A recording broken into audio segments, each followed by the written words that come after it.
Hello and welcome to the HR Book Club with HR Recruitment Solutions. This is the series where we get to meet the authors behind some of the very best books out there in the HR community. Today I'm joined by Katrina Collier and we're going to be discussing her book, The Robot-Proof Recruiter. So welcome, Katrina. How are you today? Thank you. I'm very well. Thank you for having me. Good. So Excited to I be suppose here. Good, thank you. So obviously really wanted to, I suppose, initially start off with a bit of an introduction. So can you tell those watching a little bit about what you're doing these days and Sure. why you got into HR and recruitment? Yeah, well, I fell into recruitment. Nobody chooses recruitment. That was actually when I moved from Sydney to London in 2003. So I won't give you the full 18 plus year Okay. background, but I've been agency, I've been in-house, I've been training, I've spoken all around the world at all the leading conferences. And what else have I been up to? Well, yes, wrote this. Very honored to have written this, and had a massive pandemic pivot.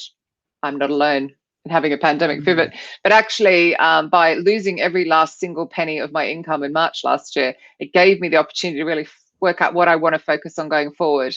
And Yeah. that really is sorting out the issues between HR hiring managers and recruiters, whether they're internal or external, but that the connections, the collaboration between those three parties, because that's the thing that's ruining candidate experience. And that's the Yeah. thing that's making future hiring difficult. So I do that through workshops, mentoring, and my mastermind program. So, and of course, speaking. Fantastic. Can't stop speaking. I love speaking.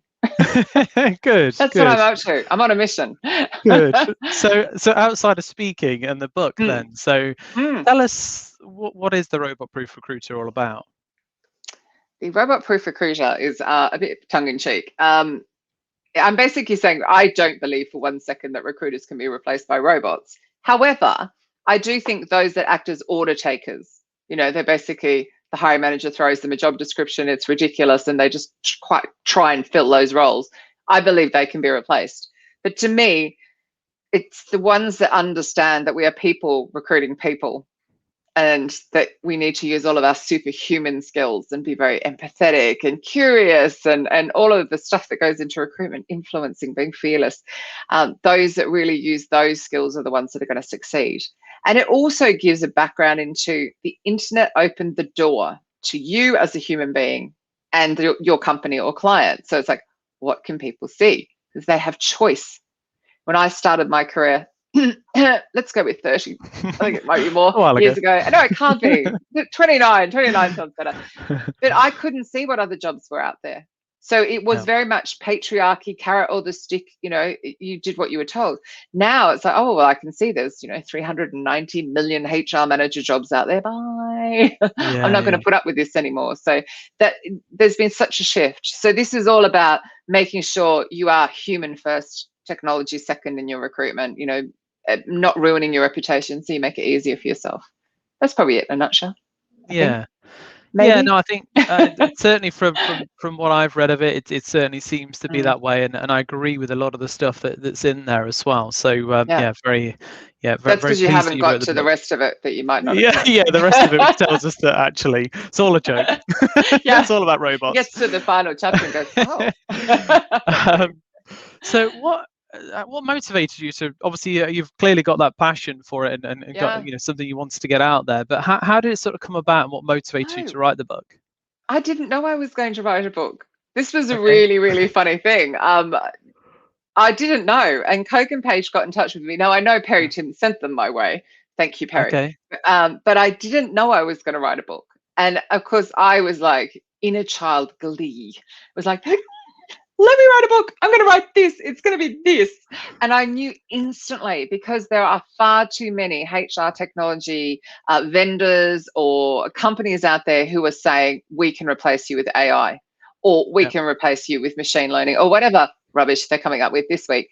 And I was like, no, they can't. They may one day. They may when I'm long dead in the ground, but not anytime soon. And this is why. And I just wanted to demystify it, but also Yeah. show recruiters how to use the technology to benefit, because there's some fantastic tech out there that will help put the human first. But we've got it all ass about face, and I wanted to fix that. So that's what I was. That was my thinking. But when Kogan Page called me, I was like, I know exactly what I'll write, but I didn't know I was Yeah. going to write a book. It was bizarre. Right. was a really interesting call. Yeah. So Mind blowing. yeah, I can imagine. So was the Mm. writing process then sort of pretty easy in terms of because you Uh, were no, okay. I kind of got the no. impression you'd like, I know what we're write about, I know what needs to get this out there.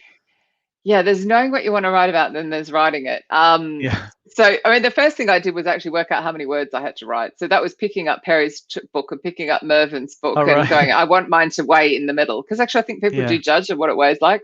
I know, random comment, but I did that. So I had an idea, and then it was like break down the chapters. So Yeah. I had a friend who's written a book, and she's like, Jodie Walmsley, she's like, break down the chapters, get your headings, and then Yeah. don't start at the beginning or the end. So I started at chapter 2. And I wrote Okay. to the end, and then I wrote the introduction, chapter 1, and the conclusion. So you do it Okay. really strangely. What Yeah. I found really fascinating was, working with an editor is a really bizarre experience as well.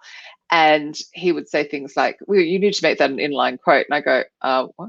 Could I have that in like just English, not Yeah. editor English, because I don't know what you're talking about. I used to get quite frustrated, the poor guy. He used to get these snotty messages back going, I don't understand. So it was like once we got there, but actually by the time I had got to the end and went back and reviewed chapter 2 and 3, I was like, oh my gosh, that's so bad. Because I'd improved as a writer, and that's one reason I always recommend people go through a proper publisher, Yeah. the very first book, because you will become a better writer. But I think where I struggled and where I would have like blocks where I'd write all day and have only written 400 words would be if I was straying away from my message. If Okay. I'd gone too far away from what I really wanted to say. Yeah. And then it was like, oh, okay, come back to the core of what you really want to say. And then the words would flow again. So I can't recommend that enough. If you're really struggling, you're probably not writing what you want to be writing. Yeah. Because when you are, it just flows. It just comes out. Yeah. Yeah, but I mind mapped it out. I used Google Docs for every chapter and was dragging and dropping stuff in because I was always looking for examples. It's a very gritty book. You want to write over it and stick post-it notes in it, and very hands-on. Yeah. By the way, this is not just for recruiters. HR, I've had CEOs read it, but HR will also learn a ton from it as well. Okay. It'll be really eye-opening. I've had hiring managers read it and go, "Oh wow, I didn't realize." It's not really just for recruiters. I don't give search strings and how to source, and it doesn't cover any of that. Yeah. But even when you say recruiters, you mean like externals in-house as well, don't you? You're not really referring to. Yeah. I probably wrote it with my in-house recruitment hat on. Yeah. Because there's stuff in there that I cover, about the reputation of the company, otherwise known as employer brand. Like I try not to use like personal brand and employer brand. Yeah. Because I do talk about that, but I actually feel that the consultants, recruitment consultants in agency need to understand that, because then they can influence. Oh, are you aware your reputation's being ruined because you're not giving feedback? Maybe we could fix that. Blah blah blah. It covers it all. Yeah, absolutely. And I think your point on that is, I agree with wholeheartedly. If you're not giving, as an external partner, that sort of advice and guidance and what they're hearing on the market and feeding it back, then you're doing a very basic job. So apart from your book then, if you had to recommend a HR or recruitment book, what would you recommend? See, I just have to plead the fifth for that one, because I have so many friends who have written HR books that I will literally offend all of them. I can't. I just can't because of that fact. However, I am currently reading a really good book called Playing Big, which is all about, I had to write the title down, it's so long. Find your voice, your vision, and make things happen. It is very much written for women or people who identify as female. However, I actually think men would also benefit from it. And it is very much about working out like what's your inner voice, what's your inner mentor, and making sure that you are being as successful as you can be. So I feel everybody would benefit from that. So thinking big. Playing big. Find your voice, your vision, and make things happen. So I have to sit on the fence about the HR book, because there are just so many. I mean, like as Perry referred me to Coke and Page, I've referred many authors there as well. And it's tough. I can't. They're my friends. I'll be unfriended and muted. And cool. Well, no, I totally understand that. It's no problem. I won't pressure you to say one. So, no, it's been an absolute pleasure. Thank you very much for sharing your story with us. Well, And thank yes, you. certainly for those out there, hopefully Yeah. now they'll pick up a copy and Oh, learn a bit more. we didn't also say, which I should say, is I Yeah. donated my royalties to Hope for Justice charity, which aims to Yes. end Yeah. modern day slavery, impacting over 40 million people globally. So if you do purchase a copy, which I hope you will, I hope you'll purchase one for all of your team members. You will be changing lives. So as well. I purchased one as well. Thank you. Honestly, Anyway. you are changing lives. The charity is mind blowing. So, Cool. and we've Cool. had HR teams go out and work with that charity as well. So Yeah. it's wonderful. It's Fab. well known in the space. So Fab. thank you. Well, thank you Great. for your time, Sorry. Katrina. And Thank you. yeah, and I'm sure we'll talk again.